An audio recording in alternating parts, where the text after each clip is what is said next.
नमस्कार, मैं सैयद अख्तर श्री अरविंदो सोसाइटी की ओर से आपका बहुत बहुत स्वागत व अभिनंदन करता हूं।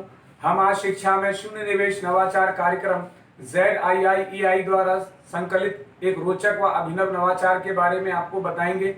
हम इनोवेटिव पाठशाला के अंतर्गत NCERT के प्राइमरी सेक्शन के कक्षा 3 की पर्यावरण अध्ययन की पुस्तक आसपास के पाठ 24 जीवन का जाल के नवाचार अभिनव शिक्षण तकनीक की गतिविधि शब्द सागर का इस वीडियो में क्रियान्वयन करेंगे। हम आशा करते हैं कि आप इस वीडियो को देखने के उपरांत इस नवाचार तकनीक को अपने विद्यालय व कक्षा में अवश्य लागू करेंगे।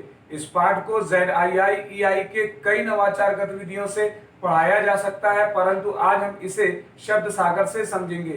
तो आइए पाठ का सार समझते हैं। प्रस्तुत पाठ जीवन का जाल बच्चों द्वारा बनाया गया एक जाल है जो उनके परिवेश में मिलने वाली चीजों और परस्पर निर्भरता को तथा उनकी समझ को दर्शाता है।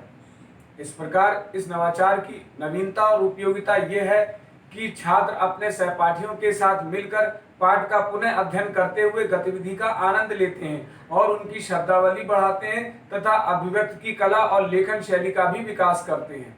इस नवाचार की क्रियान्वयन प्रक्रिया के अंतर्गत पढ़ाए जा रहे पाठ की संकल्पना के पुनः अध्ययन के लिए पाठ द्वार पर आधारित चित्रों, शब्दों, वाक्यों, कहानी, कविता, मन की बात, समाचार इत्यादि को पर्ची के माध्यम से विभिन्न पशु पक्षियों को दोहराया जाता है।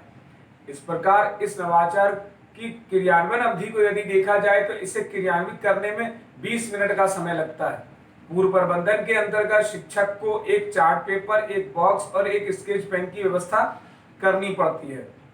साथ ही शिक्षकों के लिए कुछ निर्देशों का पालन भी करना होता है, जैसे शिक्षक गतिविधि को कराने से एक दिन पूर्व ही छात्रों को पाठ से संबंधित नए शब्द, वाक्य, कहानी, कविता, मन की बात, समाचार आदि को पर्ची पर लिख कर लाने के लिए कहते हैं।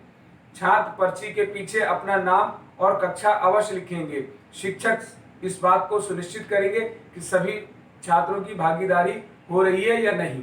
जिन छात्रों को शब्दों को बोलने में कठिनाई होती है उन्हें सहायता भी प्रदान करेंगे। इस प्रकार पुनः अध्ययन एवं क्रियान्वयन प्रक्रिया के अंतर्गत पाठ में आए नए शब्दों और वाक्यों से जुड़ी पर्ची बनाकर पाठ के कॉन्सेप्ट के आधार पर पुनः अध्ययन कराया जाता है। आइए अब समझते हैं कि इस नवाचार को किस प्रकार से लागू करते हैं। शिक्षक इस बात का ध्यान रखेंगे कि पाठ को पहले से पढ़ाया जा चुका हो और उसकी निर्माण और व्याख्या भी की जा चुकी हो। साथ ही गतिविधि कराने से पूर्व ही बॉक्स को रंगीन चार्ट पेपर आदि से सजा दिया जाता है, जिससे कि छात्रों में उत्सुकता बनी रहे। अब गतिविधि को शिक्षक आगे बढ़ाते हैं और शिक्षक बच्चों से कहते हैं कि आज हम इस बॉक्स के माध्यम से एक खेल खेलने जा रहे हैं, क्या आप इसके लिए तैयार हैं? तो बच्चे हाँ में उत्तर देते हैं। इसके बाद शिक्षक एक बच्चे को पास बुलाकर बॉक्स पर शब्द सागर लिखवाते हैं और बताते हैं कि आज हम जो खेल खेलने जा रहे हैं उसका नाम शब्द सागर है। अब शिक्षक बच्चों को खेल के नियम भी समझाते हैं। इसके बाद पहले से बनाकर लाई गई पर्ची को बॉक्स में डलवाया जाता है। आइए इसे उदाहरण से समझते हैं।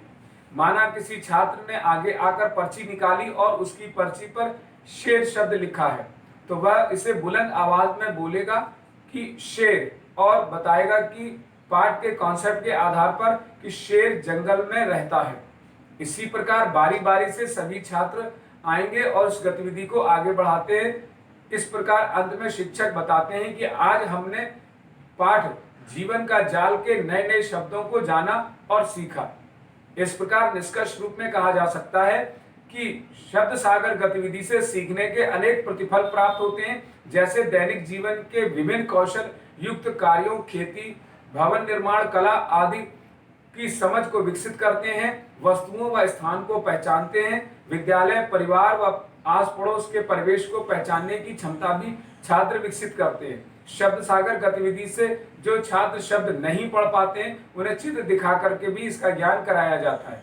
भाषा की बारीकियों पर ध्यान देते हुए अपनी भाषा को गढ़ते हैं तथा कही जा रही बात, कहानी, कविता इत्यादि को की समझ विकसित करते हैं। सूक्ष्म तथा प्रत्यक्ष पहलुओं का भी बारीकी से अवलोकन करते हैं। इस गतिविधि से सभी छात्रों की भागीदारी सुनिश्चित होती है, सभी को समान अवसर प्राप्त होता है। इस नवाचार में पीआरटी अनुपात का तो ध्यान रखा ही गया है, साथ ही साथ एनसीएफ 2005 के उद्देश्यों को भी पूरा किया गया है। ये नवाचार विशेष आवश्यकता वाले बालकों के लिए भी उपयोगी है। शिक्षक पाठ जीवन का जाल को एक निर्धारित माह में ही पढ़ाते हैं। इस प्रकार इस नवाचार से छात्रों में गहन सोच के साथ आत्म जागरूकता, सृजनात्मकता व पारस्परिक संबंधों के जीवन कौशल मूल्य का विकास होता है। इस नवाचार से छात्र अभिनव शिक्षण तकनीक को समझते हैं, तो कहा जा सकता है कि ये नवाचार वास्तव में एक रोचक नवाचार है। ये नवाचार आपको कैसा लगा हमें जरूर बताएं। हम ऐसे कई दिलचस्प नवाचार आपके लिए लाते रहेंगे। आपसे अनुरोध है कि आप हमारा YouTube चैनल सब्सक्राइब जरूर करें। अगर आप इस वीडियो को फेसबुक पर देख रहे हैं तो हमारा फेसबुक पेज लाइक करना बिल्कुल ना भूलें। नीचे दिए गए लिंक पर जाकर इनोवेटिव पाठशाला ऐप को भी डाउनलोड कर सकते हैं। इस वीडियो को देखने और लाइक करने के लिए आपका बहुत बहुत धन्यवाद।